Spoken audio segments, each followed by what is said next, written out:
Hey, Basket Brains, Kirby here, aka Darkwing Disc, and did you hear about the guy who dipped his balls in glitter?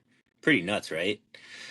Alongside me is Ollie DePina, and Ollie told me before the show that his favorite artist was Michelangelo until he found out Michael wasn't his first name. Yo, Angelo! Welcome to episode 66 of the K.O Disc Golf Show. Episode 66 is the Machop episode. Famous players wear number 66. Mario Lemieux is the GOAT of 66. For Red Sox players, we got Brian Bayo. Mariners players, Tyler Olson wore the number in 2015. And Ollie hit us with the Giants. One of my favorite linemen, David Deal, from 2003 to 2013, two-time Super Bowl champion. One of the guys I got to watch, and any of the two-time guys, there's a special place in my heart. So I love those guys. Nice. All right, starting off the show this week, we got the K.O Question of the week. The question of this week is mystery boxes. Do you like them? And what is the perfect amount of discs to cost ratio that you're looking for in those mystery boxes? So comment down below, and Ollie and I will answer this at the end of the episode. Ollie, how you doing, man? How's it going? Doing well. Beautiful weekend. Weather was great.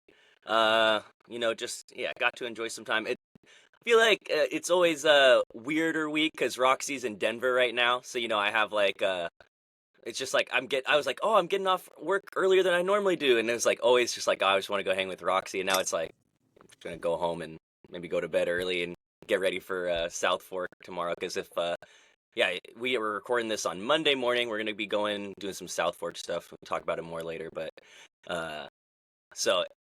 Roxy gets in tomorrow. So looking forward to that Tuesday pretty badly. So, but it's been it's been good, but I'm always a little better when Roxy's here, it feels like. For sure.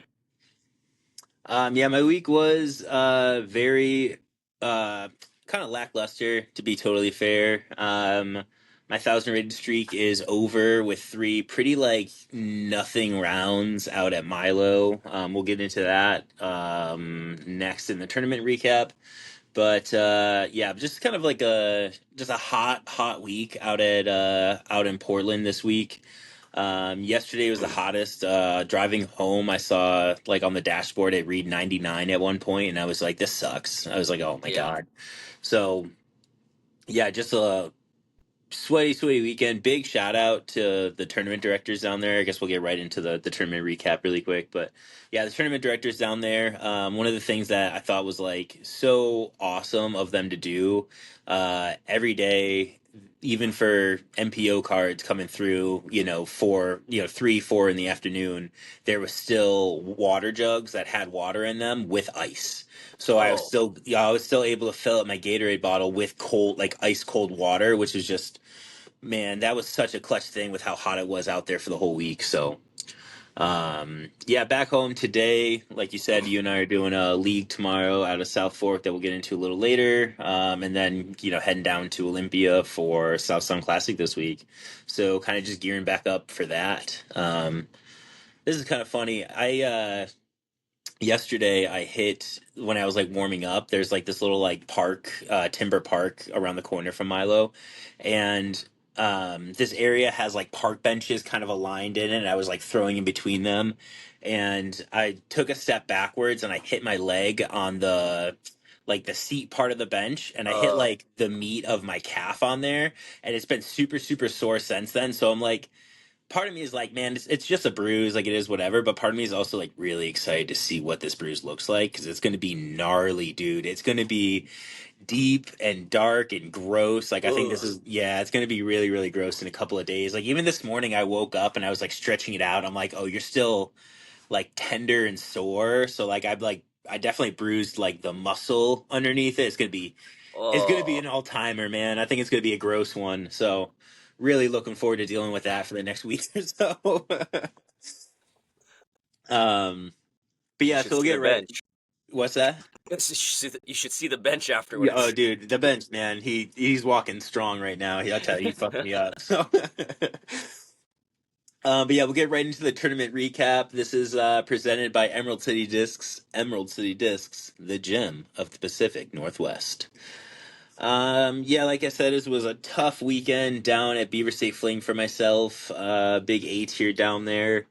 I just was unable to score, especially like that East course. It felt like the first 9 or 10 holes, it was just tough for me to pick up birdies. I think, and this is something that I was kind of talking to my buddy Derek afterwards, or yesterday for a while. He and I were texting, and I think I just had a bad game plan and a bad strategy going into Milo. I think I just played a little too conservative and a little too like safe and too smart at times when I really just need to go full on aggressive. And then once the tournament started, I really wasn't willing, and that's kind of my style of golf. Is I really don't like to change my game plan once the tournament started. I don't like to throw shots that I haven't practiced, or like just kind of set up. Like I don't want to put myself in a weird spot or anything like Yeah, that. So I think I need to get down there every like 3 4 months and just like practice some more aggressive lines, because I don't think 2 days is enough to hone in on like yeah, that kind of style of play that I think I need to do to be down there. So um, I mean, it is what it is. It's definitely like it was a really frustrating weekend, just being unable to score and kind of letting it all kind of slip away and just making some like really like dumb and like small errors and stuff like that. But um, it is what it is. I'm happy to be home, going back down to like I said, Olympia this week. yep. I love playing Delphi. I love playing Shelton. I'm not as familiar with Evergreen as the other two, but my time there, always enjoyed it, and I do have more familiarity there than I do Milo. So it kind of, not exactly home, but it feels a lot more like coming home kind of deal. So I feel like your evergreen plays to your game so well. Like you'll have like just so many easy, like those putter shots that are just like, yeah. No, I feel like nice wooded putter shot kind of course where you can just go out. And I feel like your MD1's pulling out a lot. And yeah, no, I, that's gonna be excited. I'll be watching. Me and Chuck were watching, keeping track basically every day at the clubhouse, and yeah, we're always watching from afar. yeah.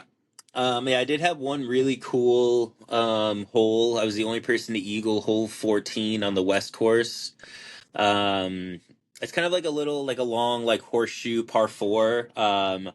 So they didn't have like when the Pro Tour comes to town and they play that hole, they usually have OB on the left side, which really kind of scares that like backhand turnover shot. And without that being OB, I was a little less afraid of anything. So I was like, I'm going to go roller here, because if I end up cutting too far across the fairway, I'm not worried about going OB or anything. And that's actually maybe like a better thing to cut across the fairway and have more of an open like forehand up to the pin. So I threw my roller. It goes left side of the tree, and it hit like the right side edge of the fairway. And I was like, "Oh, get down!" And it hit, and then it cut into the middle of the fairway, and then got up on its face, and then just kind of kept pushing. And I was like, almost pin deep, just shy of pin deep. But I couldn't see the basket, and I definitely had to throw like a little forehand, like hyzer kind of like chipper around the corner. One of the guys on my card is to my left, kind of looking at the basket, and I throw my shot. I hear it hit the ground, and I was like, okay, cool. I know that's going to be pretty close to like where I was aiming, and I just heard a little like tink tink. So I assumed maybe I like hit the pole or something. And he looks at me, and goes, "Holy shit, dude, that went in." I go, "Nah." And he goes, "No, like that was." He goes, "It just hit the ground." And he goes, and just ever so gently, just kind of jumped up and like fell in the basket. And I was like, "No way." So yeah, I got up there, and it was just sitting in the bucket. So yeah, forehand splice. I think I hit. There's like rocks and stuff like that underneath it. I think I was coming down so straight and flat. I think the way I hit is I kind of just did like one of those Yeah, as just into the sat in the basket. best. Yeah, and he was the only person Oh, that saw it. So it was like he was like, "That was awesome," and I was having that kind of a mediocre round, so it definitely kind of got me pumped up and going. that's got to be like a 500 plus foot roller, no? That you threw Um, Probably about around that. 480 or so. Okay, Yeah, because I mean, it that's definitely a got. it's an impressive roller shot for sure. That's really cool. Thanks. Yeah, I mean, it probably traveled like 180 feet in the air before it even hit the ground, because of the way I took that side. So it really like panned, and then once it got down, it took off, and the grass was like really like, to the parks department and to the people running Milo. Milo is really well maintained. the grass in the fairways was cut really good, and then the grass off the fairways was really, really thick. So if I had thrown that shot maybe 2 more feet to the right, I would have been in the thick cut of grass, and it would have been a really bad spot to be. And instead, it just hit that nice spot and just took off. So definitely the highlight of the weekend for me. Yeah, we're gonna get into the winners real quick, and then Ollie's gonna jump into the Kayak Open for us. So, taking it down was Dallas Garber. He aced hole 18 to finish round one, which was crazy impressive because that hole is just kind of out. It's like 400 feet long, and there's just like out on this like little island that's the island can't be more than 12 feet wide kind of deal. So for him to ring that up is really, really impressive. Last four holes was eagle, birdie, par, ace. That's Yeah, insane. insane. But yeah, Dallas Garber taking it down over Stefan Vincent, Ty Love, and Scott Withers coming in tied for third. Winning FPO, we got Zoe Andyke taking it over Taylor Chochek and Amy Lewis. Robert Lockwood beat out Christian Dietrich and Brian Van Fleet and MP40. I really like Christian Dietrich. I've only interacted with him like a handful of times. He's from Montana. If you don't know who he is, I would have to go back and like look at his profile, but I'm pretty sure Christian's been 1,000+ rated for like 15 years or something like that now. Like he's just Wow. like yeah, just like he's the player that I want to be with just how consistent he is with his play week Yeah. in, week out, year in, year out kind of deal. Like that's whether he's winning events or not, he's just consistent play. I really, really like that about him and his game. So Christian Dietrich, he's and just one of the nicest dudes possible as well. Jenny Umstead winning FP40. MP50 won by Hank Kerwin, beating out Jason Pinkle and Jason Koch. And Toby Parks coming in. So Jason Koch and Toby Parks coming in third. Jason Pinkle coming in second. I'm pretty sure we played with Jason Yep. at Glendevere down there. Was Uh, that the Jason that was up at BC Open too? yeah, I'm pretty sure it Yeah. was. Yeah, 90% sure. I know. Well, both of those Jasons were up at BC. Oh, So sweet. yeah, I ran into both of them throughout the Oh, week. I didn't see. Oh, awesome. Yeah, at separate times, but yeah. Todd Goodham beat out Chris Hartman for MP60. Steve Simmons beat out Steve Tufty for MP70. Tom Schott won MP80. That's cool, MP80. Ty Rupert beat out Matthew Lopez and Joel Zupancic for MA1. FA1 was won by Sarah Wells. MA40 was won by Aaron Sturgeon over Rick Bevel and Aaron Weinbach. Tolan Thistle won MA50 over Jeffrey Wright.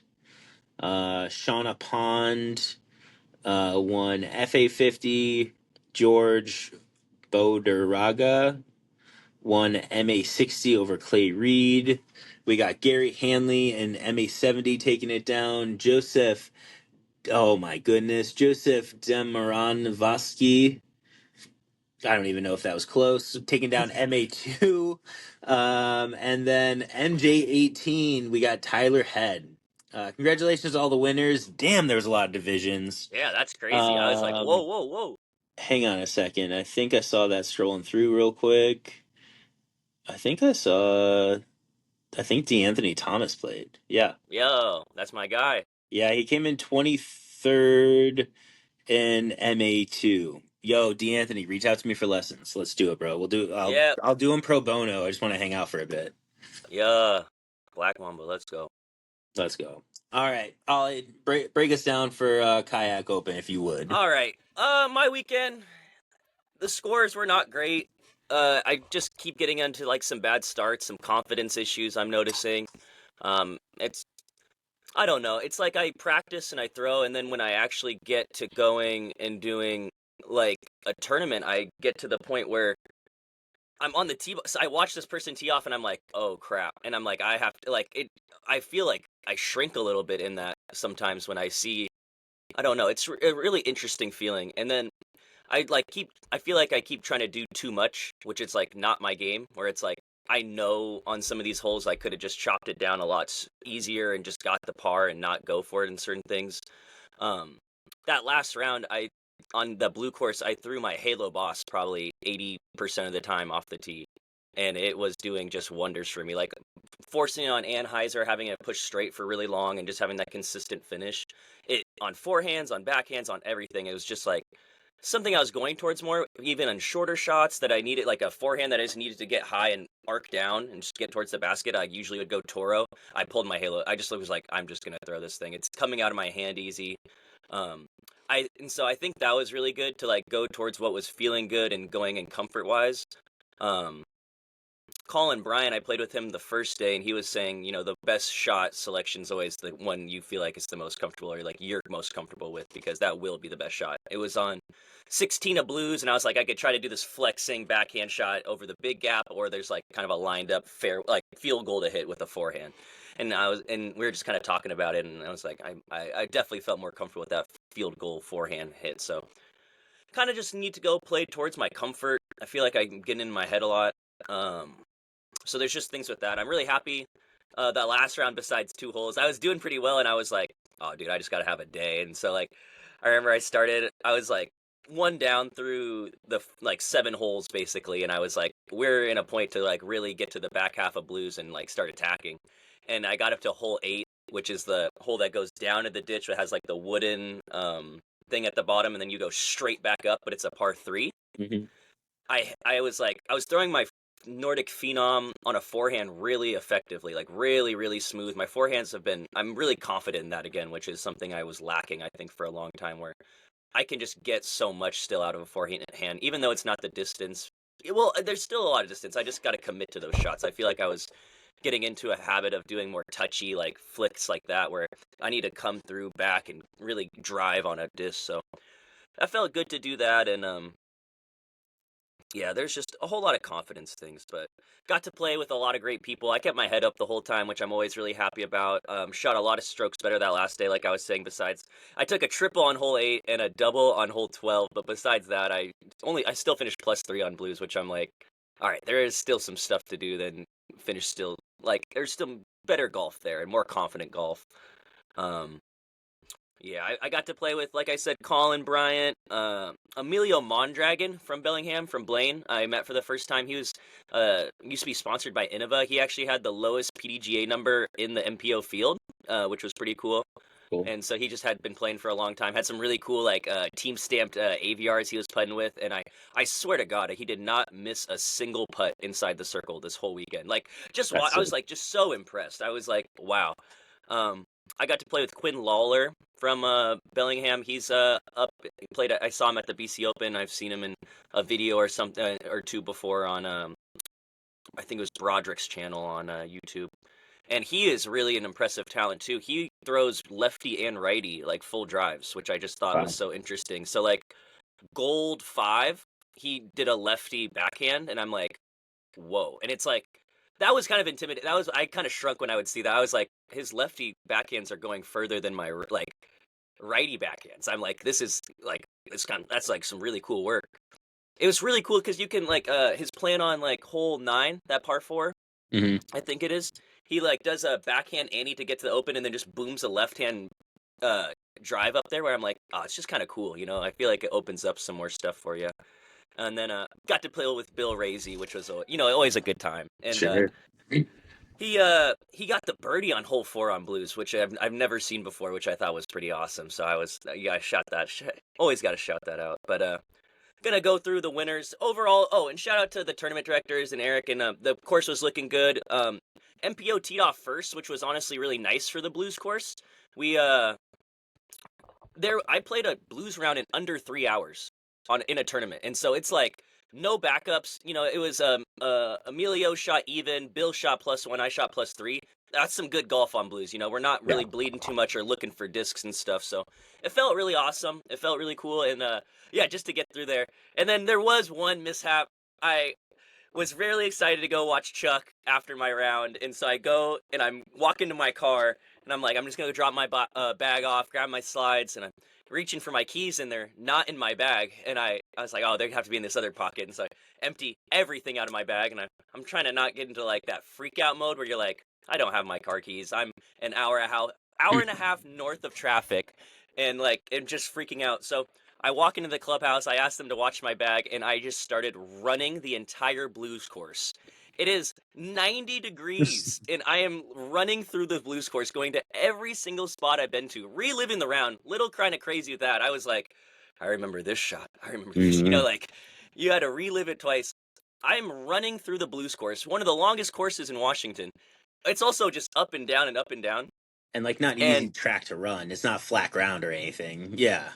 I get to, and I there's a couple of points where you're just running to the next hole, and I was like, oh, this is my sprint, and I just start sprinting, and it was so goofy. I get to hole 16.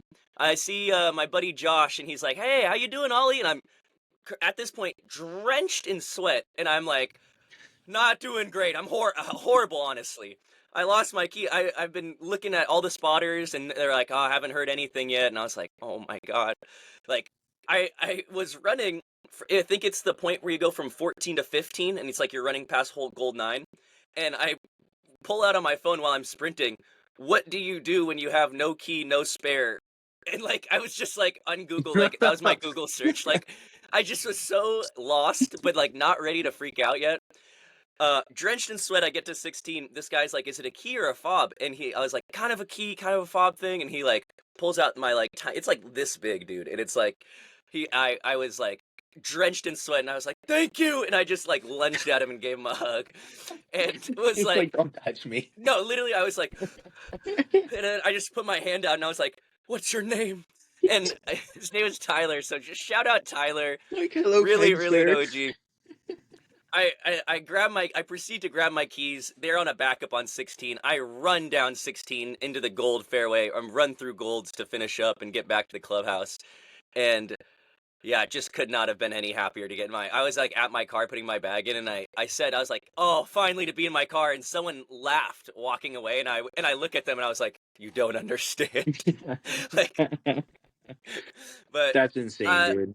I, I I knew Chuck was there, and so I was even after talking to Chuck, I was like, I would have had to find a way back to Seattle, and Chuck was like, I would have driven you home, So I was like, damn, maybe I should have lost my keys and got a ride in the vet.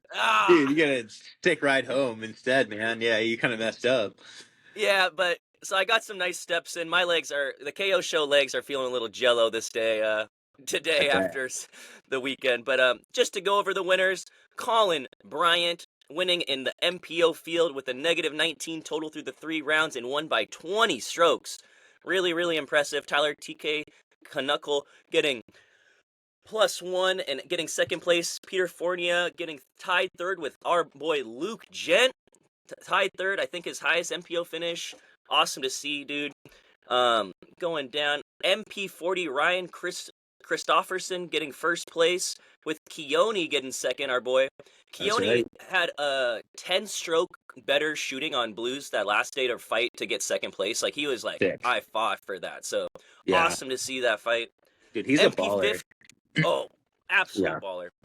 MP50, Cody Bernius in getting first place, and Jason Martin second. MP60, we got Steve Bell getting first place, and Don Clark in second. MA1, Michael Flynn coming in first place with a neg 4 blues round on that last round. That's awesome. With Taylor Livingston in second, Charlie Couch in third. FA1, we got Harley Hutchinson, and in second, Clarice Miller. And MA40, Jeff Fastine, and in second place, Dan McMillan. MA50, Thomas Nelson with the win. Huge win. Some of these divisions are kind of big wins. And Jeff Rich in second. FA50, Paula Freeman with the win. And MA60, the one, the only, Chuck the motherfucking goat Knudsen. Let's go. Let's go. Oh. Just a slight little 10-stroke win over Wally Mead. Shout out those guys. Shout out the MA60 crew. There's like a really cool group from Huntington Beach that's come up the last like 4 years to do the Kayak Point Open. And they were honestly like, because it was a lot smaller this year with people doing Beaver State and like all some other things. and they are like, I think, the soul of the Kayak Point Open. Like those old guys that are sitting there like joking around. It's like it's really really cool to see. It makes me want to go down to Huntington Beach and do a tournament over there or something. But Hmm. it is really cool vibes. I thought that was one of the coolest things I saw at Kayak Point Open, where it's just like really cool friends that are just like, I don't know. I enjoyed that. So it's the uh Bogus or Bogues. That's their last name. There's like three brothers, and then they bring up a couple other people every year. So it's just awesome to see, and I That's cool. appreciate that and love that. In MA2, we got Keegan Brown getting the dub and Jan Bentledge getting second. In FA2, we got Simone Bentledge getting. Oh, I'm sorry. I'm so sorry if I'm butchering that. You two.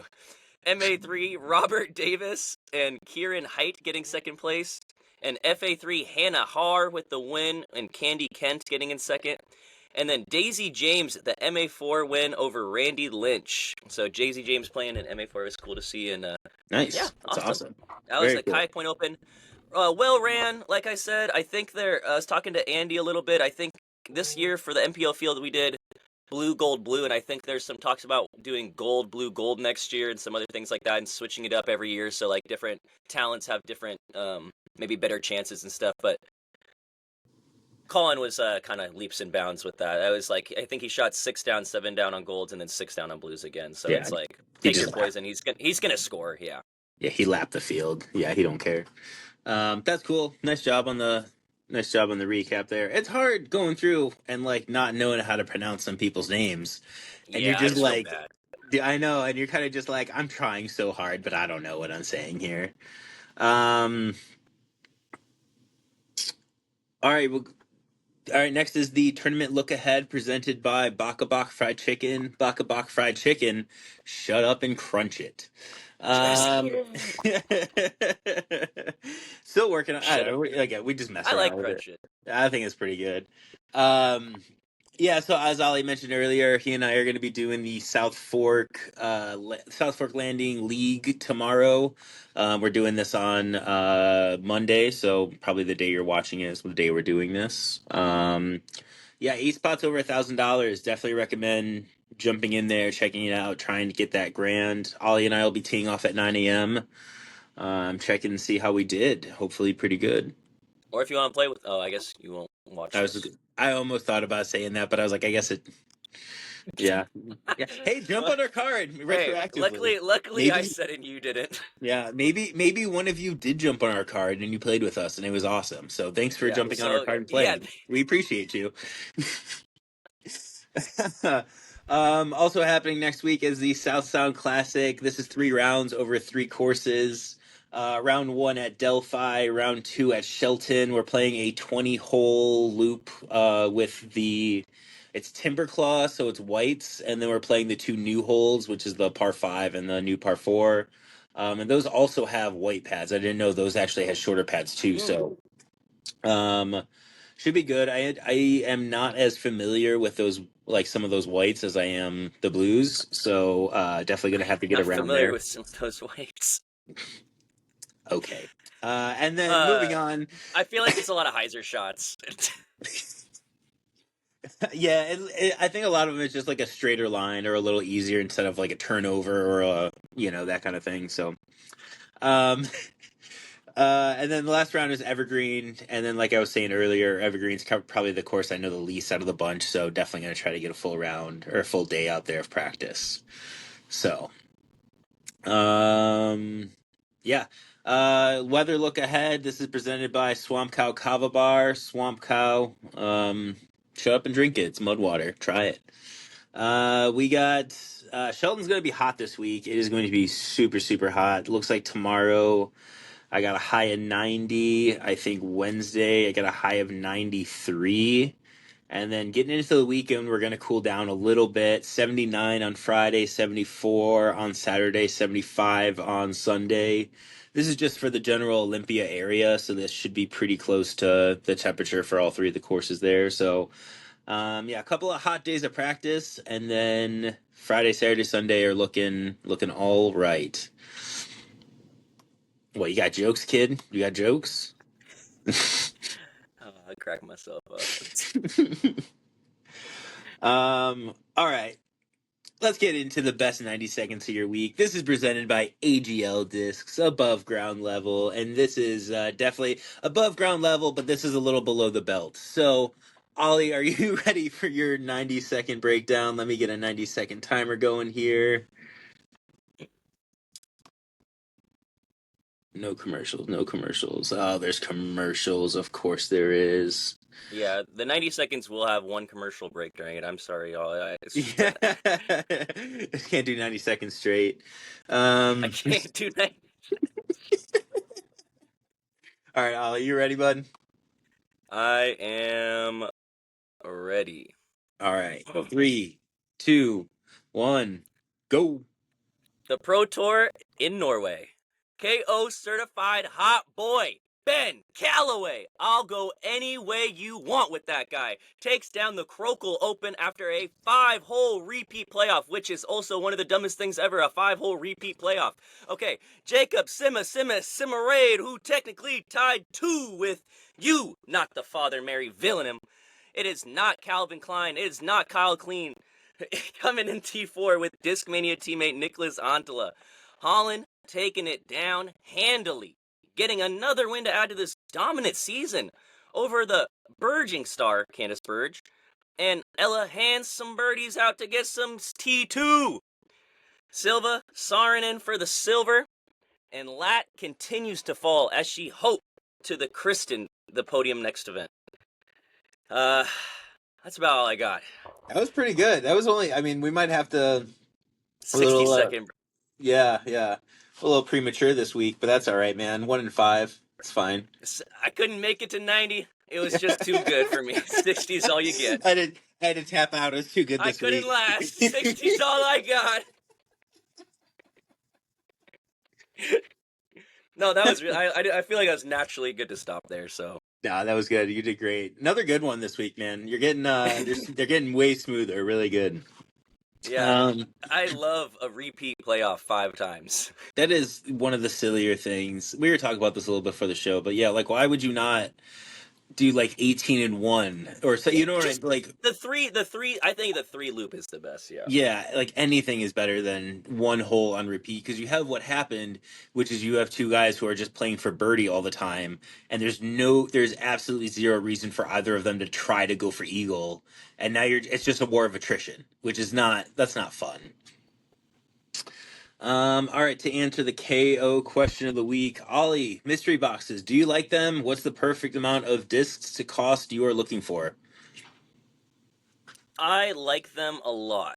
I think like there's the different kinds of mystery boxes, like there's like the bigger ones like that Discmania do with it. You get, I don't know how many you get in there, but like a lot more coveted cool discs and stuff like that. And then I even like the AGL, on our website we have like you can get 3 mystery discs for like $12.99 right now from the old Gateway setup.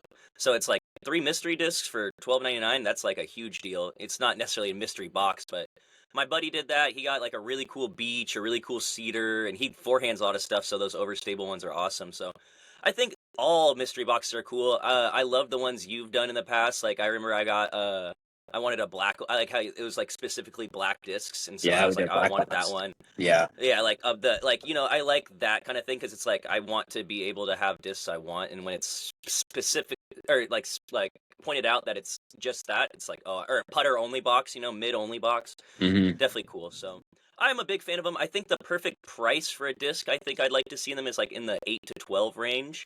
Probably a disc around that. And it also just depends. It all depends on what it is. The Sure. AGL ones I'm gonna want for $4. I'm gonna $5. And then the Discmania one with a stone on it, I'm gonna want for I'll pay like a little more for that one. So. I think it all varies on what is the mystery box, but overall, I think it's a good way for companies to get out product that necessarily people aren't going and clicking on and wanting to buy. It's getting product that maybe people wouldn't know they actually want in their hands, because it is just that random. I would have never thrown a TD or so. I would have never thrown this flippy disc, and I ended up actually loving this run or something. So I think it's a win-win usually. Yeah, I'm And a then you big can always fan. give if you don't like it, yeah, give it to your Yeah, buddy or something. for sure. Yeah, I'm a big fan of them. I've never really bought too many mystery boxes because I've always been pretty specific with like color and like spit. Like I've always been a fan of getting my hands on a disc and deciding if I like that disc in the moment or not, kind of deal. Never have been big on buying online as much as I have been in person. Since I've been on the team, I've really enjoyed getting the mystery boxes. I think they're really great that they send you drivers, fairways, mids, and putters. So if you're a newer player and you buy a mystery box, you get a full bag almost.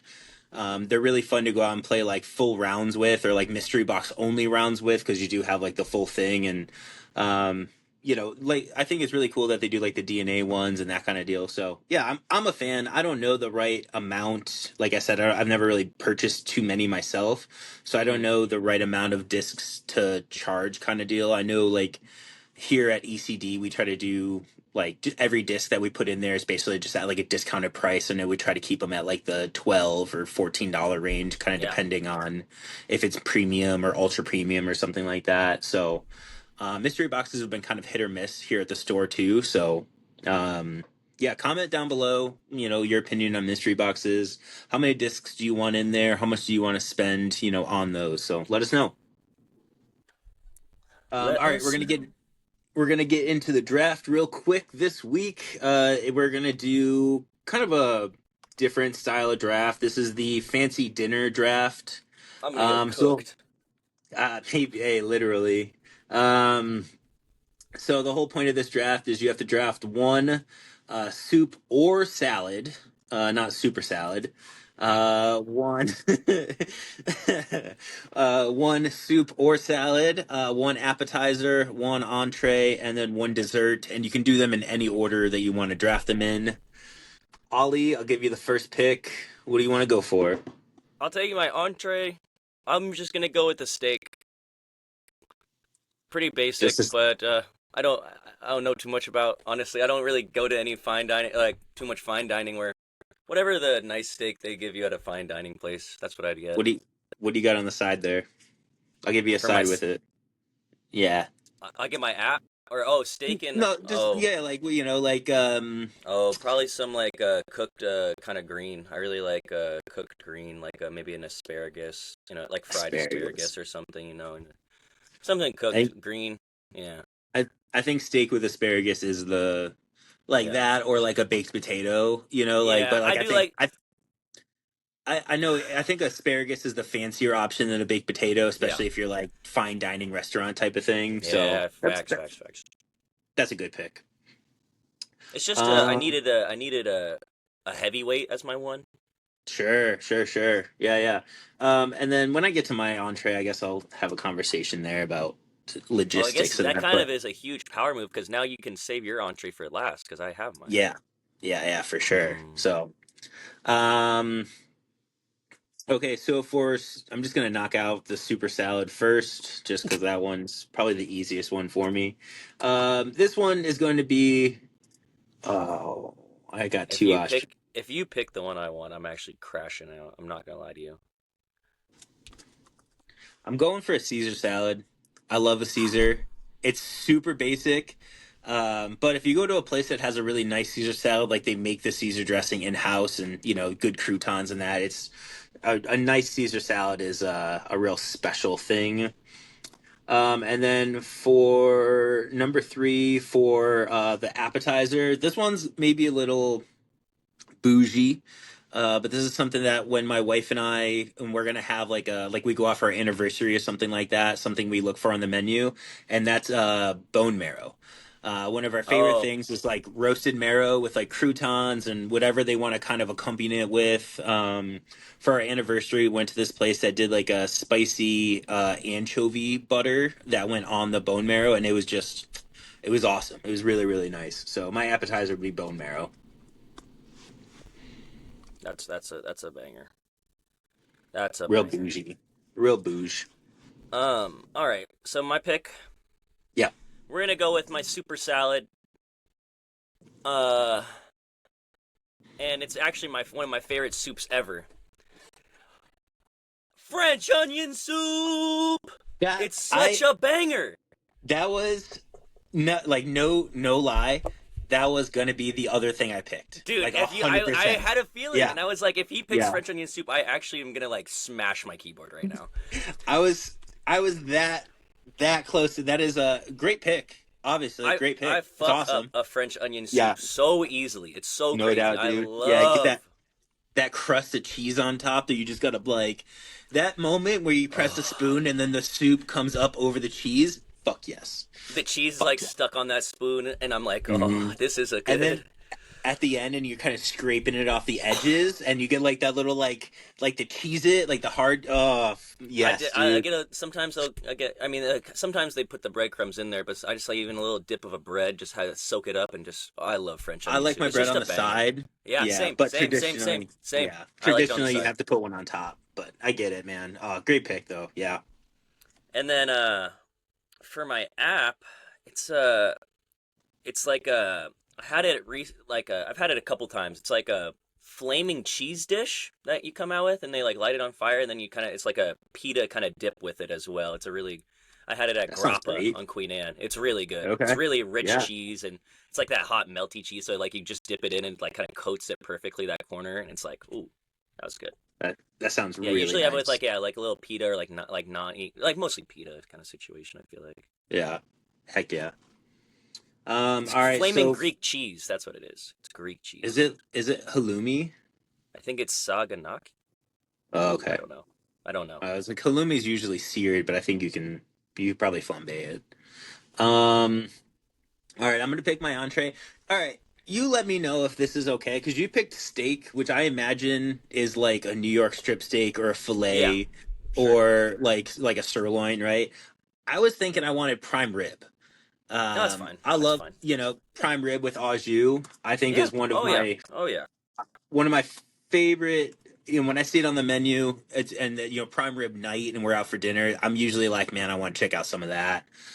Usually hits really really hard. And on the side of that, I love when they give me options, but my favorite side for prime rib is just like French fries. Like Yeah. I'm such a classic like steak frites style person. So It's such an um elite. I was. I. It's. I was. Sorry. I was on my.